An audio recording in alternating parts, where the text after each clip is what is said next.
자, 지금 함께 읽어주신 사도행전 25장 1절에서 12절까지의 말씀을 가지고요. 누가 의로운 재판장일까요? 라는 제목으로 말씀을 전하겠습니다. With the text that just been read, Acts chapter 25 verse 1 to 12, with the title, Who is the righteous judge? We'll start preach. 주 안에서 부름받은 성도 여러분, 세상에는요 하나님의 복음을 거부하는 수만 가지의 이유들이 있습니다. Dear brothers and sisters called in the Lord, in this world, there are tens of thousands of reasons why people reject the gospel of God. 예전에만 그랬던 것이 아니고요. 오늘 우리가 사는 세상도 여전히 똑같이 예수를 거부하고 있습니다. It wasn't just like that in the past. But the world we live in today is still rejecting Jesus in exactly the same way. 다양하고 그럴싸한 이유, 많은 거절의 이유들이 사람들의 생각을 가득 채우고 있죠. People's minds are filled with all sorts of varied and plausible sounding reasons for saying no. 그것들은 삶을 분주하게 만들고 또 영혼을 혼미하게 만듭니다. It keeps their lives busy and leaves their souls feeling quite muddled. 오늘 이야기 속에는 그 당시 로마의 엘리트였지만 하나님 나라의 관점에서는 어리석은 사람이 나옵니다.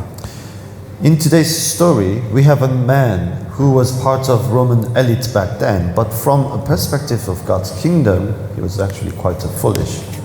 그는 실력도 있고 처세술도 좋아서 상관들로부터 신임을 받는 사람이었어요.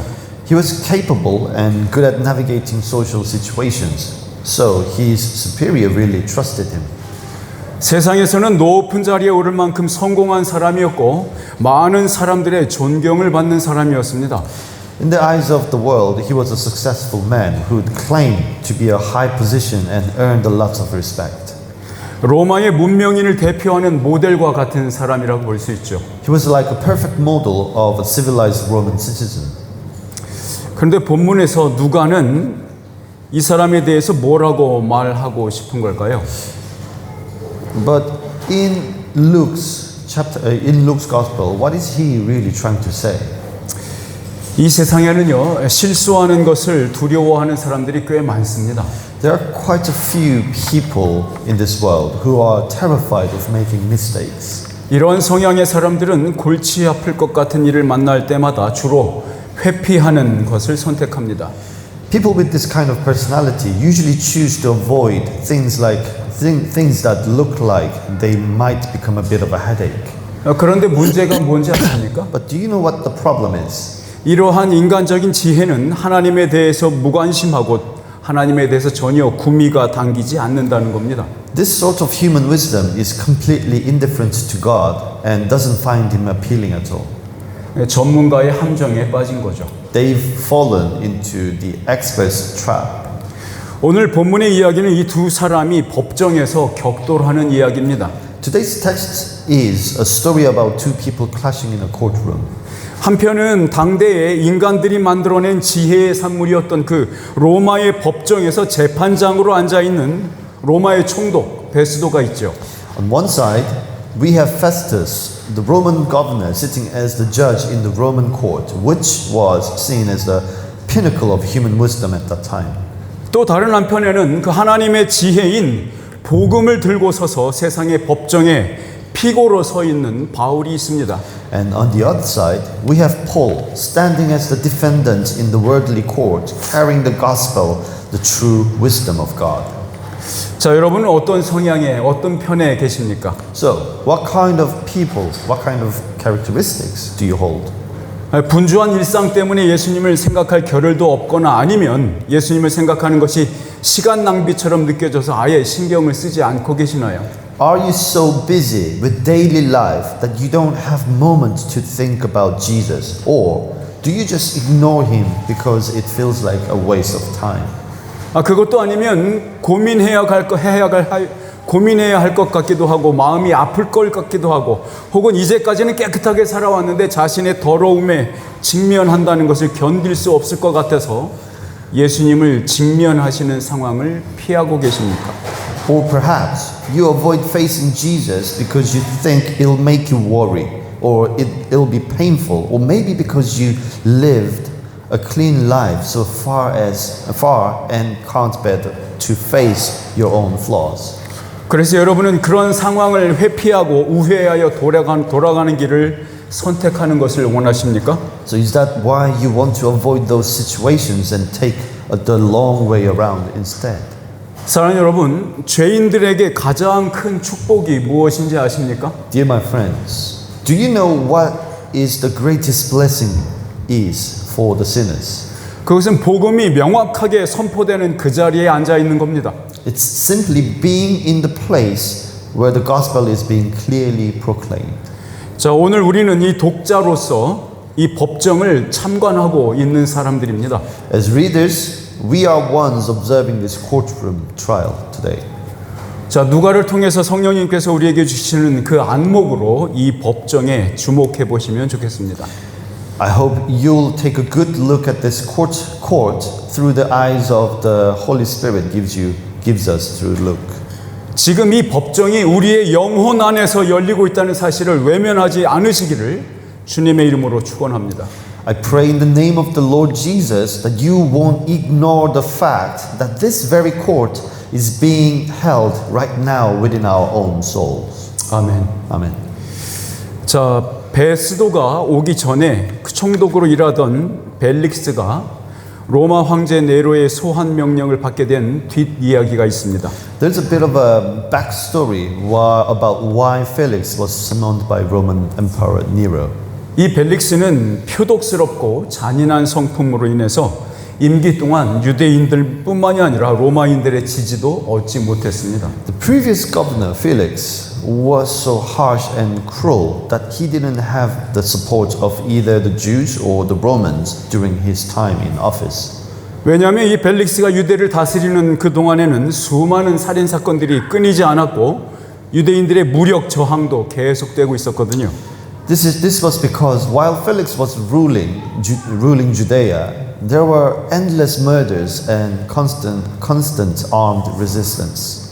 게다가 벨릭스는 뒷돈을 받고서 살인자들을 풀어주기도 했으며 가이사랴 지역에서 일어났던 그 유대인과 시리아 헬라인 간의 충돌을 끔찍하게 진압하기도 했습니다. On top of that, Felix took the bribes to release killers and used horrific forces to crush the clashes between Jews and Syrian Greeks in Caesarea. 그래서 당시 유력한 유대인들은 이 벨릭스의 치세에 대해서 혹평을 가하면서 황제에게 그가 총독의 직분을 감당하기 어려울 만큼 잔인하고 악독하다. 그리고 돈만 밝혀서 뇌물만을 바라는 사람이라고 황제에게 직고했습니다. The influential Jews of the time were very critical of Felix's rule. They told the emperor directly that he was too cruel and wicked to be governor, and that he was just a greedy man who only cares about bribes.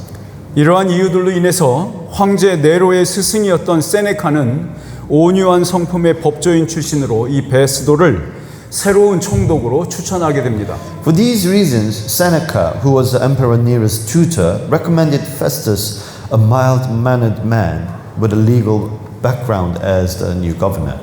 그렇게 베스도는 신임 유대 총독으로 임명되어 왔습니다. And that's how Festus ended up being appointed as the new governor of Judea.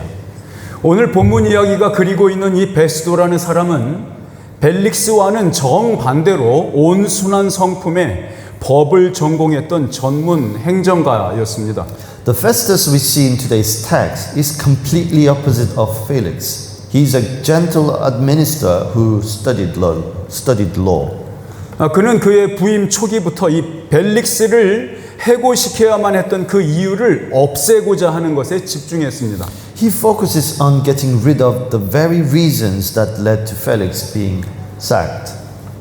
그러니까 그는 유대 사회의 긴장과 불안 요소를 가급적 빨리 안정시키기 위해서 부임하자마자 동분서주하고 있는 모습이 기록되어 있는 거죠. It records that as soon as he arrived, he was rushing around to claim and calm the tensions and instability in Jewish society as quickly as possible. 엄청 바쁘고 또 일정을 빠듯하게 잡아서 시간을 아끼는 사람으로 그려지고 있습니다. He's portrayed as someone who's incredibly busy and keeps a very tight schedule to save time. 본문의 첫 세 구절을 같이 한번 읽어볼까요? Shall we read the first three verses of our text? 같이 읽겠습니다. 시작. 베스도가 부임한 지 사흘 뒤에 가이사랴에서 예루살렘으로 올라가니 대제사장들과 유대 사람의 지도자들이 그에게 바울을 고발하였다. 그들은 그에게 줄곧 졸랐다. 그들은 그에게 제발 바울을 예루살렘으로 불러 올리라고 간청하였다. 그들은 길에 사람을 매복시켰다가 바울을 죽일 계획이었다. 베스도는 이 가이사랴에 도착하자마자 예루살렘에 있는 유대인 지도자들을 만나러 갔습니다. As soon as Festus got to Caesarea, he went off to meet the Jewish leaders in Jerusalem.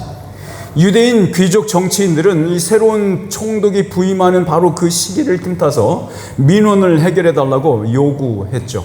The Jewish aristocratic politicians took the opportunity of a new governor arriving to ask him to sort out their grievance. 그러니까 그렇게만 해주면 우리 유대인 지도자들의 전폭적인 지지를 얻을 것이라고 말했던 거죠. They probably told him that if he did this, he'd have the full support of all Jewish leaders. 그러니까 유대인들의 요구 사항은 단순했습니다. The Jewish request was quite simple. 이게 바울이라는 사람이 가이사랴 구치소에 구금되어 있는데 그 자를 예루살렘의 사네드린에서 재판할 수 있도록 이송해 와 달라 이겁니다.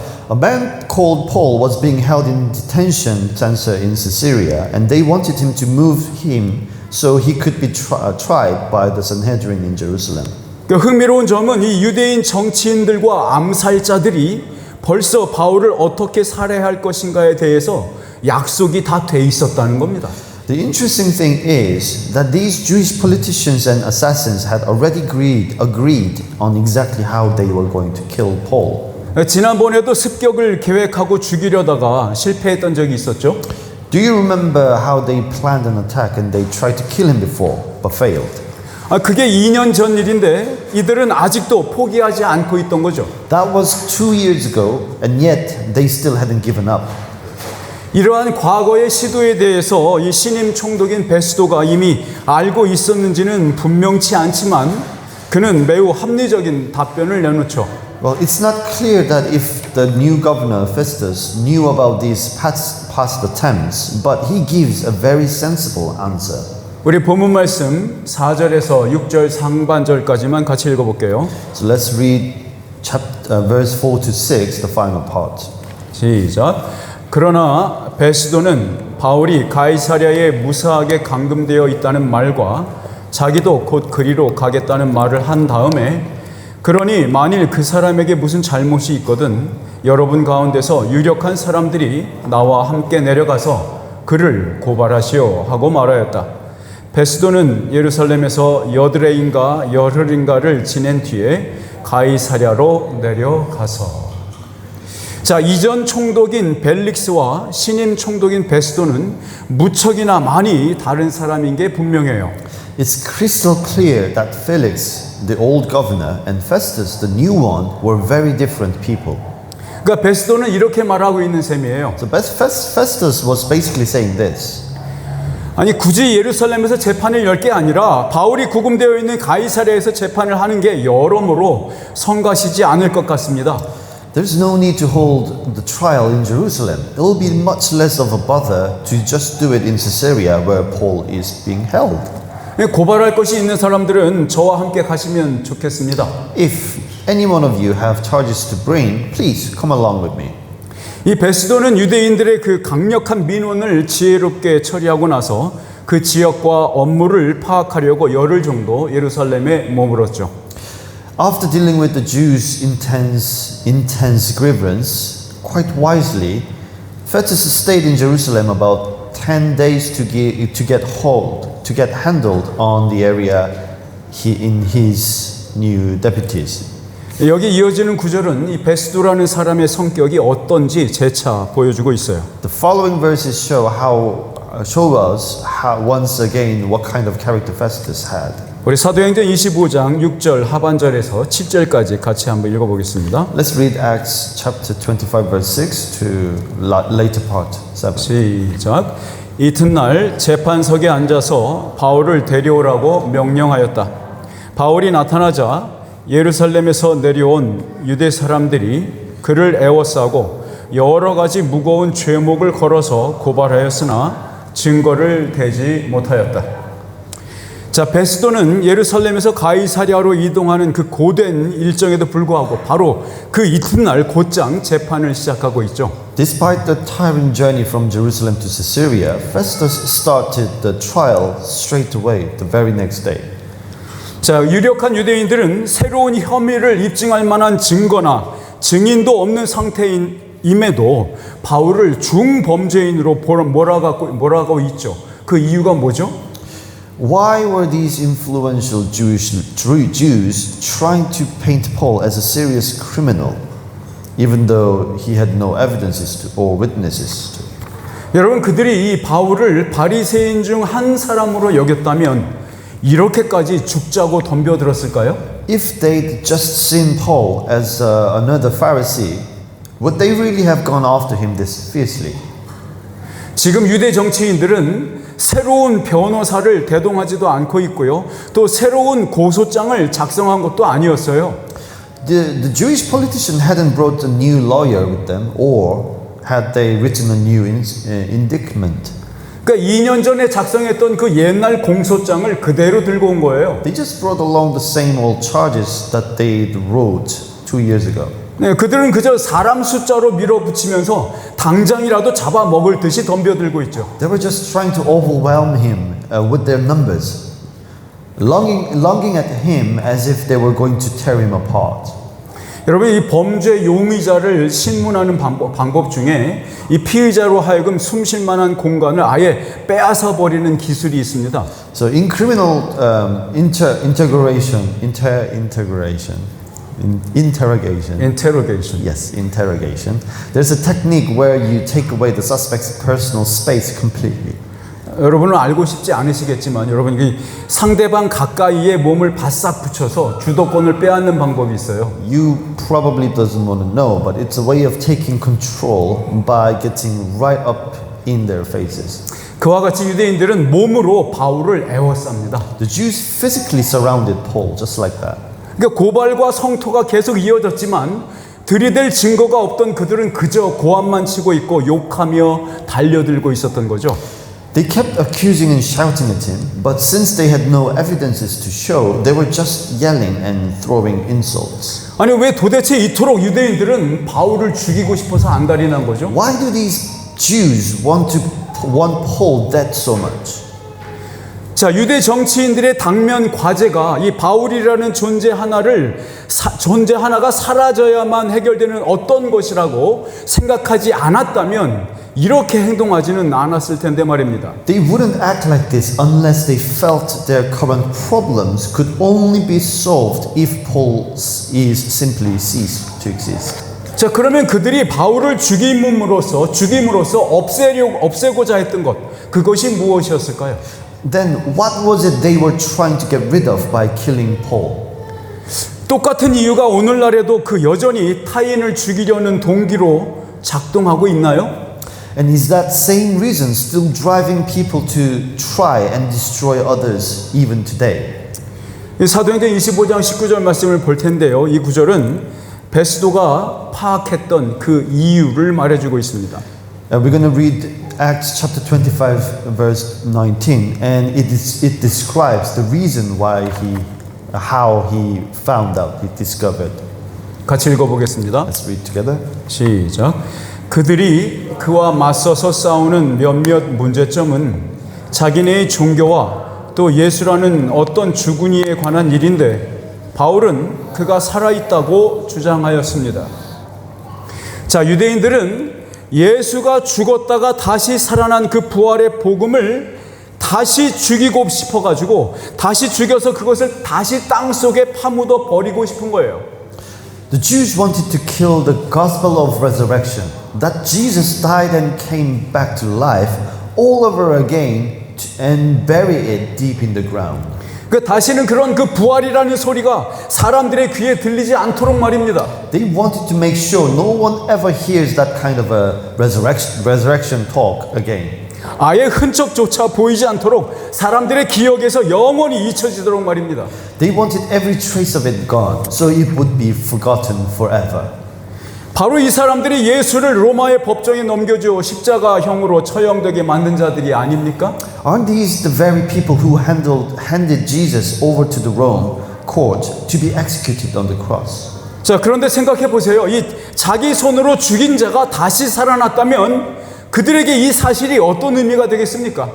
But think about it. If the man they killed with their own hands had come back to life, what does that mean for them? 그러니까 죽을 이유가 없는 자를 죽인 자기들이 살인자가 되는 거죠. It means they are murderers who killed an innocent man. 또한 모든 인간이 다 죽음 앞에서 침묵하는데 그가 다시 살아났다면 그는 보통 사람이 아니라 하나님이 보낸 자라는 증거이지 않겠습니까? And while every other humans fall silent in the face of death, if he rose again, isn't that the proof that he wasn't just an ordinary man, but someone sent by God? 그래서 예수의 부활이 역사적이고 신학적인 사실이라면 이 유대인들은 자신의 모든 것을 잃고 마는 거죠. If Jesus' resurrection is the historical and theological fact, then these Jews stand to lose everything that they had. 왜냐하면 그들이 말하고 있는 하나님을 스스로 거절한 것이 되니까요. Because they were rejecting the God who they were talking about. 그러니 목숨을 걸고 바울의 목숨을 빼앗으려는 겁니다. And that is why they're risking everything to take Paul's life. 더 이상 부활 이야기를 증언하지 못하도록 말입니다. They wanted to stop him from ever testifying about the resurrection again. 여기 유대 정치인들은 바울이 율법과 성전을 모독했다느니 로마 황제를 위협하는 위험한 인물이라느니 이런저런 내용을 허위로 조작해서 그를 올가매려 합니다. The Jewish politicians were trying to trap him by making up lies, saying he insulted the law and the temple, or he was a dangerous man who threatened Roman emperor. 유대인들의 고발이 끝나고 이에 대한 바울의 변론이 나옵니다. And once again, after the Jews finished their accusation, see Paul's defense. 이어지는 구절에서 그가 어떻게 스스로를 변호했는지 보시죠. Let's look at how he defended himself in following verses. 자, 8절 말씀입니다. It's verse 8. 시작. 바울은 나는 유대 사람의 율법이나 성전이나 황제에 대하여 아무 죄도 지은 일이 없습니다 하고 변명하였다. 바울은 유대인들이 고소하는 모든 내용들을 하나도 인정하지 않았습니다. Paul doesn't admit to a single thing the Jews are accusing him of. 여러분, 유대인들은 바울을 민족을 배신한 변절자라고 불렀어요. The Jews called Paul a traitor who betrayed his own people. 게다가 바울을 율법과 성전을 모독하고 그것이 더 이상 필요 없는 것이라고 주장하는 율법과 성전의 파괴자라고 생각했습니다. What more, they see him as a destroyer of the law and the temple, someone who insulted them and claims that they aren't needed anymore. 이제는 로마 황제에 대항하는 위험한 사상의 소유자라고 근거도 없이 모함하고 있어요. And now they're even basically accusing him of having dangerous ideas that oppose Rome emperor. 바울은 여기서 그 어떤 것에 대해서도 유죄를 인정하지 않고 있습니다. Paul is not admitting guilty for any of it. 여러분, 어떤 것이 이 바울이란 사람을 이토록 담대하고 당당하게 만들고 있죠? What is it that makes this man, Paul, so bold and confident? 그가 만난 나사렛 예수십니다. It's the Jesus of Nazareth whom he met.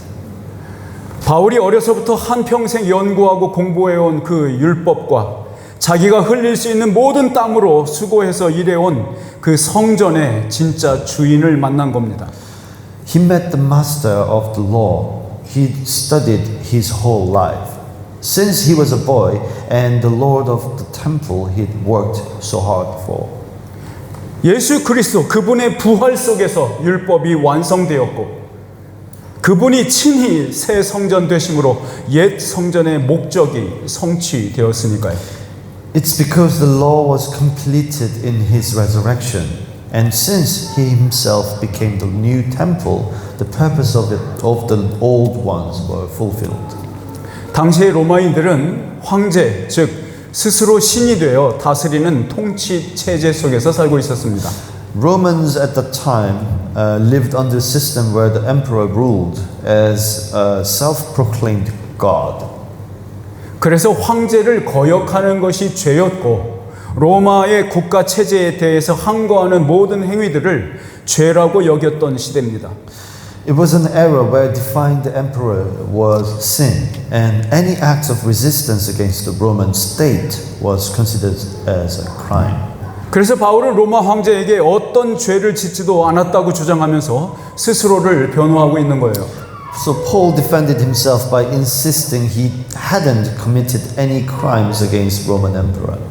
자, 여기 재판장 베스도는 유대인들이 난리 법석을 떨면서 피고를 고발하는 내용을 들었지만 그것을 증명해 줄 증인도 증거물도 전혀 없음을 확인했습니다. Governor Festus heard the Jews making a huge fuss with their accusations, but he confirmed there wasn't a single witness or piece of evidences to prove them. 그리고 나서는 바울이 자신의 무죄를 여러 말로 입증하는 진술을 들었고요. Then he listened to the Paul's statement where he proved his innocence through many words. 자, 이제 이 법정의 최고 책임자인 이 베스도가 어떤 판결을 내렸는지 한번 볼까요? Right then, shall we see what verdict Festus, the man in charge of this court, actually gave? 여러분, 그가 의롭고 로마의 법 정신에 충실하게 판결하는 재판관이었다면 어떻게 판결을 내려야 했을까요? If he were a truly righteous judge, faithful to the spirit of Roman law, how should he have ruled? 자, 9절에만 나옵니다. It's right here in verse 9. 시작.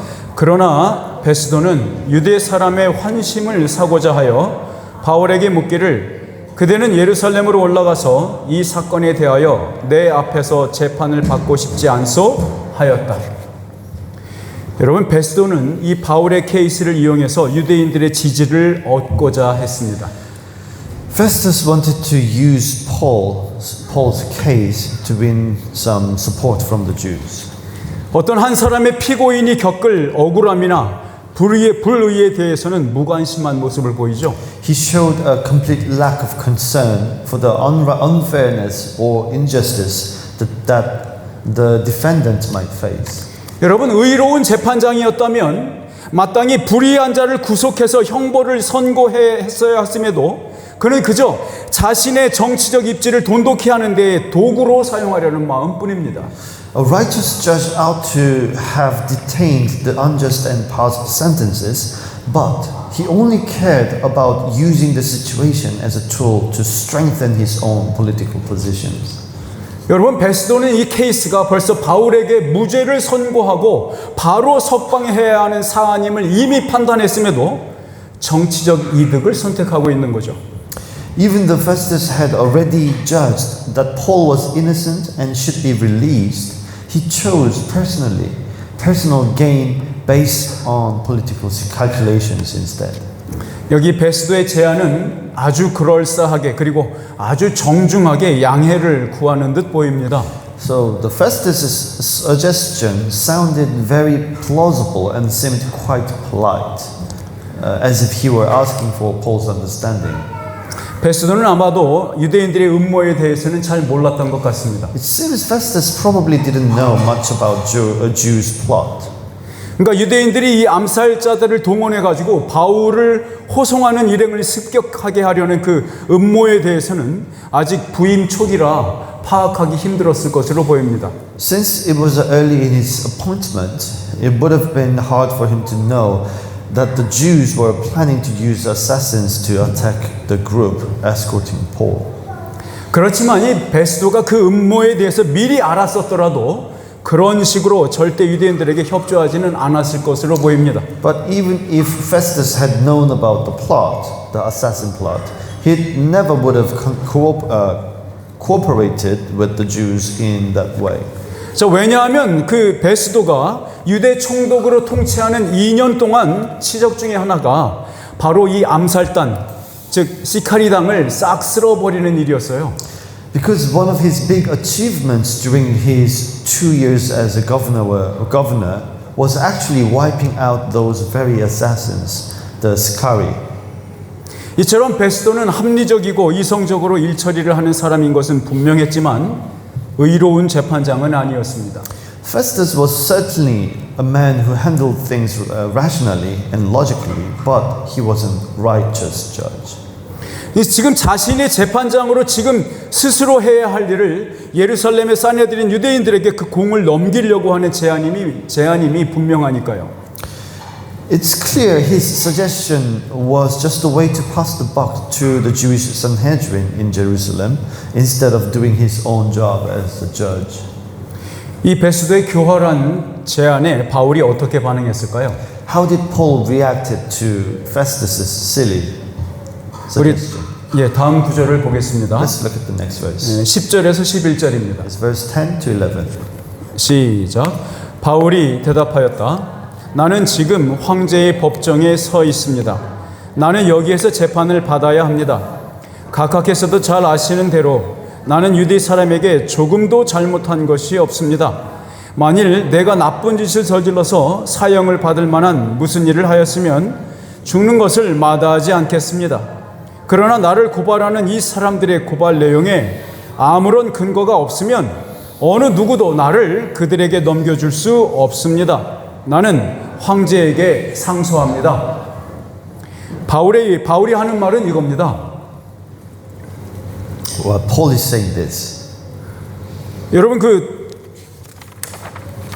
이렇게 말합니다. 혹시라도 내게 남은 혐의가 있다면 황제에 대해서 잘못한 일이 있는지 없는지 여부이지 유대인들이 고소하고 있는 율법과 성전에 대한 일은 아닙니다.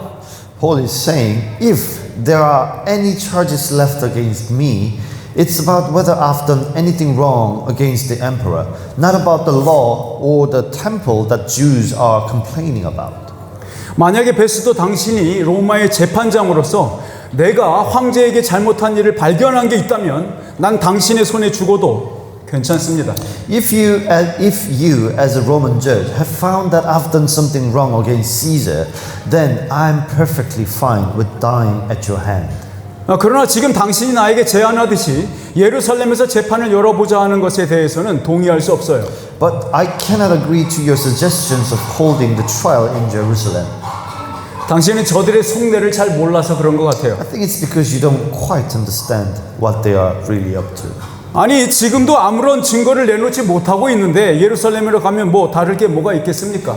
I mean, they can't even produce any evidence now. So what on earth is going to change if we go to Jerusalem? 아니, 베스도요. 당신은 내가 무죄하다는 것을 여기 있는 사람들 중에 누구보다 잘 알고 있지 않습니까? 그러니 직무유기하지 마십시오. Governor Festus, you know better than anyone here that I'm innocent, don't you? So please don't neglect your duty. 당신이 굳이 이 사건으로 골머리를 앓고 싶지 않다면 내가 황제 앞에서 판결을 받을 수 있도록 로마로 보내주십시오. If you don't want the headache of this case, then just send me to the Rome so I can be judged by the emperor. 자, 여러분들은 이 바울이 결코 원하지 않는 결말이 뭐였을지 짐작이 되십니까? So can you guess what kind of ending Paul really wanted to avoid? 그것은 자신이 전하는 이 부활의 복음이 당시에 온 세상을 지배하는 로마의 법정에서 공식적으로 무죄 선언을 받지 못하게 되는 경우입니다. It was the possibility that this gospel of the resurrection he preached might not get an official declaration of innocence in Roman court, which ruled the whole world back then. 그러니까 여러분 바울에게는 이 부활 공동체인 나사렛파가 로마로부터 공식적인 유대의 한 종파로 인정받지 못하는 상황, 그것이 가장 나쁜 겁니다. So for Paul, the worst case of scenario was the Nazarene sect, the resurrection community, not being officially recognized by Rome as the legitimate branch of Judaism was the serious. 또한 부활하신 예수님으로부터 로마에서도 증언할 것을 들은 그 바울이 반드시 로마로 가야 하는 이유였죠. And also, since the reason Jesus told him he would testify in Rome, Paul simply had to go to Rome. 물론 이것이 가장 안전한 이동 방법이었을 뿐만 아니라 게다가 개인 비용을 전혀 지불하지도 않을 수 있는 유일한 방책이었죠. And of course, it was not only the safest way to travel, but also the only way to do it without paying a penny out of his own pocket. 자, 바울의 마지막 변론을 들은 베스도는 어떤 선택을 했을까요? So, what choice did Festus make after hearing Paul's final defendant? 오늘 본문의 마지막 구절을 보시죠. Let's look at final verse of today's text. 자, 12절입니다. It's verse 12. 시작. 그때에 베스도가 배심원들과 협의하고 그대가 황제에게 상소하였으니 황제에게로 갈 것이요 하고 말하였다. 여러분, 로마에 대항하는 반란죄나 소요죄는 매우 중대한 사안이었습니다. Treason or incitement to riot against Rome were very serious matter. 아마도 베스도는 이 사안에 대해서조차 바울의 무죄를 인정하고 있었지만 다시 한번 더 정치적인 이득을 구하는 선택을 합니다. Festus probably recognized Paul's innocence even on those points, but once again, he chose to seek political gain. 여러분, 제가 이 베스도에 대해서 이렇게 단정지어서 말하는 이유는 이 두 구절 때문입니다. So, the reason I'm speaking so definitely about Festus is because of these two verses. 25절 상반절과 27절을 같이 읽어볼게요. So, the first part of verse 25, verse 26 and verse 27. 시작. 나는 그와 관계되어 있는 일을 황제께 써 올릴 만한 확실한 자료가 없으므로 27절 죄수를 보내면서 그의 죄목도 제시하지 않는다는 것은 이치에 맞지 않는 일이라고 생각합니다. 이 총독 베스도가 한 말입니다. This is what Governor Festus said. 총독 베스도는 바울에게 붙여줄 죄목도 발견하지 못했다는 겁니다. The Governor Festus is basically saying he couldn't even find a single crime to charge Paul with. 그러니까 황제에게 바울을 보내면서 그의 죄가 무엇인지 설명할 만한 어떤 혐의도 없으니 골치가 아프다는 겁니다. He's saying it's a real headache because he's sending Paul to the emperor without any charges to explain what he's supposedly done wrong. 당시에는 그 로마 시민권자라면 누구나 황제에게 직접 재판을 받을 수 있는 권리가 있었고 바울은 베스도에게 이 카드를 쓴 겁니다. Back then, any Roman citizen had the right to be trialed directly by the emperor, and Paul played that card with Festus. 베스도는 당시에 함께 법정에 있던 법조인들과 고문들과 이 문제를 상의합니다. Festus discussed the matter with the lawyers and advisors who were in court with him at the time. 논의 끝에 베스도는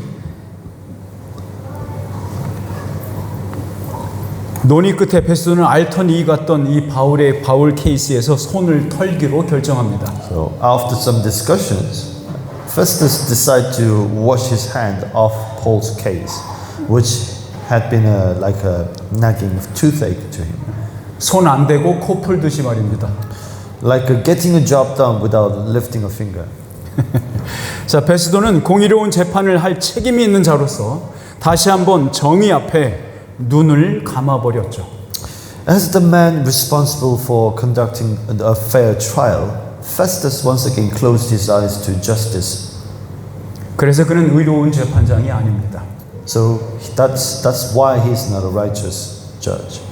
여러분은 오늘 본문 이야기를 읽으시면서 다른 이야기가 겹쳐진다는 생각을 해보신 적 있습니까? Did another story came to your mind as you were reading this verse today? 저는 이 본디오 빌라도가 예수에 관해서 정치적인 이유로 십자가형을 선고한 후에 물로 손을 씻은 장면이 생각났습니다. I was reminded of the scene where Pontius Pilatus washed his hands after sentencing Jesus to the cross for political reasons. 여러분, 빌라도나 베스도나 또한 바로 앞장에 등장했던 이전 총독 벨릭스나 다 그 나물의 그 밥입니다. Whether it's Pilate or Festus or Felix from the previous chapter, they're all much of a muchness, all cut from the same cloth. 이 사람들은 똑같이 의로움보다는 이로움이 더 중요했고 모두 다 정치적인 이득을 선택한 사람들이었습니다. For all of them, personal gain was more important than righteousness, and they had all chose political benefits. 여러분, 그들이 거부했던 것은 단순히 억울한 사람을 만들지 않는 그 공의로운 재판을 하는 것을 거부한 게 아니었어요. What they rejected wasn't just a fair trial that avoids making someone suffer wrongly. 오히려 그들이 눈을 감아버린 것은 하나님 앞에서 저들이 받을 죄인이라는 사형 선고입니다. Rather, what they closed their eyes to was the death sentence by themselves would face as a sinner before God. 사랑하는 성도 여러분, 이처럼 복음은 우리 주변에 가까이 있어도 세상 사람들은 관심이 없습니다. Dear saints, dear congregations, even though the gospel is so clear and close to us, people in the world just aren't interested. 왜냐하면 자신들이 더 중요하고 더 긴박하게 처리해야 할 일들이 언제나 우선이니까요. It's because the things they think are more important and urgent always come first. 여러분, 당장 자신의 정치적 입지와 유대인들의 환심을 사고자 하는 그 분주한 마음은 베스드로 하여금 복음에 대해서 무관심하게 만들었습니다. His busy mind focused on his immediate political standing and winning over the Jews made Festus indifferent to the gospel. 이것을 그저 정치 문제로 여긴 베스도는 이 부활의 문제를 한낱 말장난으로 혹은 세상 한 구석에서 일어난 일로 아주 가볍게 취급한 거죠. Because Festus saw it only as a political issue, he treated the question of resurrection as mere worldly or something that just happened in some obscure corner of the world. 이것이 바로 전문가의 함정입니다. This is the trap. Experts trap. 법 전문가였던 베스도는 하나님의 법을 알지 못했습니다. The law expert didn't know the God's law. 자, 그러면 우리는 믿는 자로서 이 전문가의 함정에서 자유롭습니까? Then, as believers, are we free from this trap? 말씀을 배운다고 배우는데 그 얕은 지식이 오히려 우리들의 선택을 왜곡시키고 있지는 않습니까? We say we're learning the word, but isn't that knowledge actually distorting our choices sometimes? 정말 이상한 게 있어요. There's something truly strange. 야, 믿는 사람들은 예수가 십자가를 지심으로 죄를 용서받은 사실을 기뻐하여 Believers rejoice in the fact that their sins are forgiven because Jesus carried the cross. 그런데 정작 예수처럼 살려고 하진 않아요. But they don't actually try to live like Jesus. 그러니까 부족한 행실과 언행을 지적하는 그 지적질은 우사인 볼트급입니다. When it comes to pointing out the other people's flaws and mistakes, they are fast as Usain Bolt. 혼자만 고고한 학처럼 깨끗한 체면을 유지하고 싶어 합니다. They want to keep a clean image like a solitary noble queen. 그러면서 타인의 흠이 자기에게 튈까봐 거리를 두죠. And they keep their distance worried that other people's dirt might rub off them. 또 자기가 저지른 과거의 실패를 숨기고 왜곡합니다. And they hide their own past failures. 억지로 그 과거로부터 스스로를 분리시켜내죠. Try to force the separation between themselves and their past. 여러분, 오늘 이 이야기에서 바울이야말로 가장 당당하고 누구에게도 굽신거리지 않는 왕 같은 사람입니다. In today's story, Paul is the most confident one of all, a kingly figure who doesn't bow down to anyone. 베스도는 유대인들의 지지라는 족쇄로 인해서 안절부절하는 노예의 모습이죠. Festus, on the other hand, looks like a restless slave, shackled by the needs for Jewish support. 그는 적어도 자신의 미래를 보장해 주는 것이 사람들의 여론이라고 생각했으니까요. Because he thought, at the very least, that public opinion was what would guarantee his future. 그럼 바울의 담대함은 어디에서 나오는 겁니까? So then where does Paul's whole boldness comes from? 여러분들은 바울처럼 세상과 담대하게 당당하게 부딪히며 살고 있습니까? Are you clashing with the world as boldly as Paul did? 바울이 그랬듯이 우리로 하여금 세상의 법정 앞에서 담대히 서게 하는 건 뭡니까? just as it was for Paul, what is that allows us to stand boldly before the world court? 여러분, 우리는 이 세상의 법정에서 늘 피고인으로 서도록 부름받은 사람들이에요. We are people who are always called to stand as a defendant in the court of the world. 그런 세상 속으로 우리를 보내신 분이 바로 예수 그리스도시니까요. Because Jesus is the one who sent us into that kind of a world. 부활의 복음이신 살아계신 예수 그리스도는 우리를 그저 보내기만 하시는 분이 아닙니다. The living Jesus Christ, who is the gospel of the resurrection, doesn't just send us out. 우리의 매일의 양식을 책임져 주시는 분입니다. He is the one who takes responsibility for our daily bread. 여러분은 그가 지금도 우리를 위해 변호하고 계시는 우주 최강 변호사이심을 믿으십니까? Do you believe that he is the most powerful lawyer in the universe defending us? 그래서 우리도 이 법정에서 담대할 수 있어요. We can be bold in this courtroom too, 바울이 그랬듯이 말입니다. just like Paul was. 그때에 바울 옆에서 변호하시던 분이 예수셨다면 지금 여러분의 삶 속에서 벌어지는 그 법정에서도 바로 그 예수께서 당신을 위해 변호하고 계신다는 것을 믿으시기 바랍니다. If Jesus was the one defending Paul then, please remember and believe that in the trial happening in your life right now, that same Jesus is defending you. 아멘. 자, 함께 일어나서 요한복음 17장의 몇 구절을 함께 일어나서 받겠습니다. Let's all stand and receive a few verses from John chapter 17. 우리 한 절씩 교독하겠습니다. 7절부터 11절입니다. Let's read one another. 지금 그들은 아버지께서 내게 주신 모든 것이 아버지께로부터 온 것임을 알고 있습니다. 나는 아버지께서 내게 주신 말씀을 받아들였고 내가 아버지께로부터 온 것을 알고 또 아버지께서 나를 보내신 것을 믿었습니다. 나는 그들을 위하여 빕니다. 내가 세상을 위하여 비는 것이 아니고 아버지께서 내게 주신 사람들을 위하여 빕니다. 그들은 모두 아버지의 사람들입니다.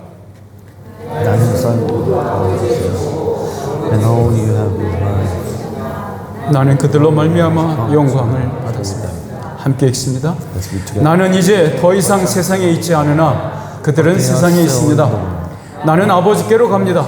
거룩하신 아버지, 아버지께서 내게 주신 아버지의 이름으로 그들을 지켜주셔서 우리가 하나인 것과 같이 그들도 하나가 되게 하여 주십시오. 아멘. 이제 주님께서 베푸시는 상을 받겠습니다. Now we'll receive the table the Lord has prepared for us.